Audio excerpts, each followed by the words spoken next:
Well, hello my YouTube friend. Today it is my pleasure to present you this video about the Spyderco Sage series, number 1, number 2, number 3.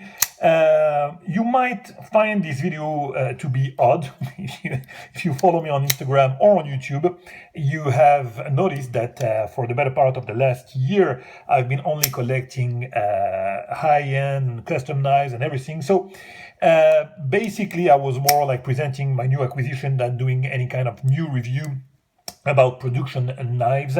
But believe me, I still adore and still carry production knives, so the video could happen naturally, but actually it was not that real naturally.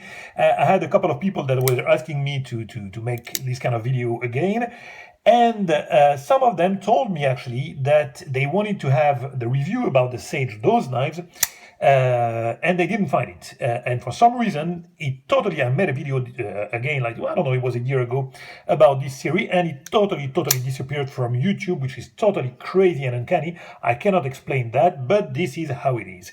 So I decided to make another video about production knife, and actually to make another video about the Sage series, because those knives are still, as of today, my favorite EDC. That's why I kept them, actually. I sold a lot of my production knives or mid-techs. Those I kept for, I don't know, for the use, because I use them, and also for the collectible purpose, because as you may know, this is a tribute actually to all the makers that made, all the makers, but some makers that made history about the knife. So without further ado, let's start by describing the Spyderco Sage 1. Spyderco Sage 1, so basically they made the same design, okay? And each and every one of them has a feature that is the feature that is the tribute actually to the maker they wanted to pay tribute to. I don't know if it doesn't make any sense. It is how it is. That's my French me. The Spyderco Sage 1 is a tribute to Sir Michael Walker, the inventor of this thing, the liner lock. The liner lock, which is one of the best and one of the most used locking system in the world today. This is a tribute that we can pay to Michael Walker. Without him, no liner lock, my friend. He also invented the ball detent. So, you know, as for a folder and tactical folder, Michael Walker is a great reference in the knife world, most definitely. That's why today you can see his custom going from anywhere from, I don't know, 20K. And I'm not even joking, you know, that's the basic price for a Michael Walker if you want to get a knife from him. So what do we have here? Because this is not 20K, that's the production version. It says the tribute to Michael Walker. We have here an absolutely perfect EDC. If you follow my video, you know that this has all the features that I like on an EDC. First of all, the handle has a kind of curve here, and you know that this is the shape for me that I like the most. I think it's the most ergonomic in the palm. So a little curve, a very nice choil for the index, and then all those fingers, sorry about the mess on the finger here, all the fingers are perfectly, even for an XL hand like mine, you have 4-finger grip on this one, and that's an absolutely perfect grip. Then you have the texture of the carbon fiber. On this one, hear that. You see, so that's definitely a texture carbon fiber. I haven't seen that often, this finish, so I really like that because it provides you definitely a nice grip. I really like the grip on this one. So nice ergo, nice choil, perfectly alignment of the finger, nice grip. The clip is a wire clip, my favorite clip of all production clip. This is my favorite by far. It's the less protruding. You don't see it a lot when it's in the pocket. The retention is perfect.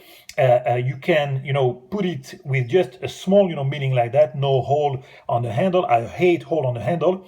This one is made for tip-up carry only, righty and lefty, no tip-down carry. Luckily, thank you, Spyderco, because sometimes they put some holes even here, you know, for more versatility. I absolutely hate and despise that. On this one, luckily, it's only righty and lefty and on tip-up carry only. So very nice ergo, as I said, and something that I absolutely adore, and I don't know why not all the makers do that. This is the half choil, as I like to call it. Half choil on the blade, on the handle, half choil on the blade. This way, you save some cutting length, you know, here you have a nice cutting length. If you take the full length of the blade, you see that this only is spoiled. Then after that, you have the cutting length starting from here. So that's very economic, if I may say so. You make some economy on the blade length, and you provide a half choil here, and the handle does the rest. The half choil on the handle, which is now a full choil for the front grip. So now you have the index on the choil, the front choil, the middle finger here, and all those fingers there. And still on the jimping, you can put your joint here, and with the jimping and the ramp, it gives you some secure grip for small cutting task. Here also, I didn't tell, but you have the guard here for the index for the regular grip, and the ramp here with the jimping that provides you an absolutely secure grip like you cannot even imagine. Sorry, that's absolutely fantastic. That's what I call fantastic ergo. That is what I like on this production knife. It's a really nice user. It's a lightweight knife. It's not thick as a brick. It carries perfectly in the pocket. That's a fantastic EDC. Pillar construction, so for maintenance, it's absolutely fantastic. Of course, the mechanics are perfect, as you can expect from Spyderco, spot on. The engagement of the liner, even after a lot of use, is absolutely spot on also. You have no movement whatsoever. That's a rock solid knife. The mechanics after the ergos are sublime. Now, the way of opening. Thumb hole. This is one of my favorite feature. It has been invented also by Spyderco for sure. You know that Sal Glesser invented that, and I spoke about that on my previous video. That's genius. It releases some weight on the blade and provides you, so it's lightweight, it's lighter than if it was, you know, full, and it provides you the way of opening, and the more versatile way that I know of, with the index, with the thumb, the index, sorry, even the middle finger. That's probably the first time that I succeed with the middle finger. This, I don't have any room to do that, but you can also do, you know, in there, fuck my knives. Sorry about that. The Spidey trick, I'm getting excited because I love those knives. Maybe, you know, those are, I don't know, even if it did put some marks, I don't care about that. For the purpose of the video, I can do whatever. No, I can spoil my knives, not an issue. So, one of the most versatile way of opening, I absolutely adore that. Now, let's talk about the blade. The blade is a full flat, which is to me my favorite blade. Should I call it a blade shape? Not a blade shape. It's a leaf blade shape actually, and that's a flat. The grind, my best grind. My best grind for EDC is flat, full flat, because that's perfect slicer, not too thick. Oh, my daughter is coming probably. Not too thick, and that cuts perfectly well. Nice thruster, nice slicer. Hello, daughter. Hey. How are you? That's absolutely perfect for EDC purpose. Now, the fit and finish on those knives is absolutely phenomenal. Why? Because it has been done in Taichung, Taiwan. And for those of you who know Spyderco, you know that they have several factories, one in Colorado, USA, one in Seki City in Japan, and this one in Taichung, Taiwan. And for me, that's the best finish that you can expect is in Taichung, Taiwan, even better than Colorado. Sorry about that, man, my friend, but that's that's the truth. That what I figured in time is that the best fit and finish, you get it in Taichung, Taiwan, because this city has a lot of tradition in knife making. And the fact is that the quality control is, I don't know, better there. Even the logo, you know, you have some kind of 3D logo on the Spyder, which is something that you don't find in Japan and in United States. Very nice grind lines, very nice steel, very, very, very nice sharpening here, nice edge retention. As of today, I used it a lot, and I still haven't had the necessity to resharpen it. So what can I say, my friend? You understood by what I say that this is, for me, it couldn't be better. You can find something different, but it couldn't be better as an EDC. Now we are almost at 10 minutes, and I want to talk about the other. So this one is a tribute, of course, to... This is my Alzheimer coming, and this is this is where you know that I'm not preparing the video. I forgot the name. It's gonna come back. The inventor of the frame lock. It's a tribute to him, Mr. Inventor of the frame lock, the one who did the Spenza, of course. He's been making knife for almost 30 years. Chris Reeves. Here you go, my friend. I got it. No more Alzheimer. So tribute to Chris Reeves. And as a matter of fact, if it was a real tribute to Chris Reeve, I think that Spyderco should have done a later engagement, because Chris Reeve, likes to have his engagement to almost to 70-80%. This one is 40, 50, something like that. So that's a tribute to the inventor, to Chris Reeve, the inventor of the frame lock. That is also one of the best and the most useful locking system that we have here. So thank you, Mr. Chris Reeves. I absolutely love also frame lock. Actually, I love frame lock when the knife is a full titanium build. I hate to have some discrepancy, artistically speaking, I hate to have some discrepancy when you have, a scale of whatever, micarta, some nice material, and you go on the other side, it's totally asymmetrical, and you have a scale of, I'm diverging here, I'm digressing, sorry. But this is something that, I don't know, it comes in my mind, so I have to say it. I don't like that. I like to have some, either a frame lock with a full titanium like that, or a line and lock, but that's just a preference.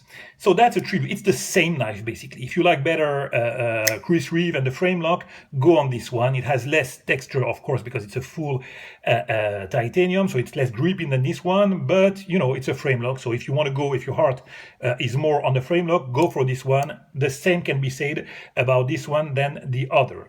This one is a tribute to no more no more Alzheimer. This one is a tribute to Blackie Collins. Blackie Collins is an inventor of all things. He invented some automatic mechanism. He's one of the lesser known, I would say, inventor of the two previous one, but he did a lot of things for the knife world, because, as I said, some mechanism. He also invented the Guild of the Knife Maker and was the creator, actually, of a Blade magazine. So, he made a lot of things, and that was a good way to pay him a tribute. Not the better way for the locking mechanism. I think that they should have gone probably for an auto, or I don't know, whatever else he created. This one is not the best thing on earth. If you have to compare it to the arc lock or the axis lock, for example, I think it's I don't know, I like it less, and especially on this one, when you see the ball here are not really protruding, so it's very hard to get to them. This one, you cannot see the mechanism, but actually there's a bar here that is locking the blade in place, and when you press it down, it releases the bar and let the blade go. Still, it's a rock solid mechanism, and still it's probably my favorite of all three for some reason. Not some reason, actually, it's because I really love the blue G10 finish. That's the finish that my daughter likes also the best. She loves that, and for some reason, for aesthetical reason, I like that. It's also heftier than the other, and the ergos are slightly different than the other. Look at that. I mean, you see the choil is not the same, definitely. It's definitely thicker than the other one. It's the same length, but you see there's a real difference between this one and the two others. So it works well. Actually, that's the one that I carry the most, because just for aesthetical reasons. But the blade is the same. You have the same thing that I could have said about the others apply for this one. But again, my taste goes more for this one, even though the mechanism is not my favorite. So I think that we made the overall review about those knives. I hope that it was entertaining for you. There are, I think, a couple of others, two other knives that has been done, the Sage 4 and Sage 5. I didn't put a lot of attention on them because I didn't really like them or the finish, but those are not only collectible knives for me now, they are definitely users. Since the day one that I had them, I used them a lot, each and every one of them. Maybe probably this one more, this one a little bit less than the other, and this one less because it doesn't have the grip, and I don't know, for some reason it just went like that. So that's gonna be the end of this video. I hope that for those of you who like production knife, like the Sage series, like my video, you have been entertained. For me, it was a pleasure to redo it, and I hope that this time they won't erase it or delete it from YouTube. My friend, I'll catch you very soon for another video. Bye bye. It was a pleasure.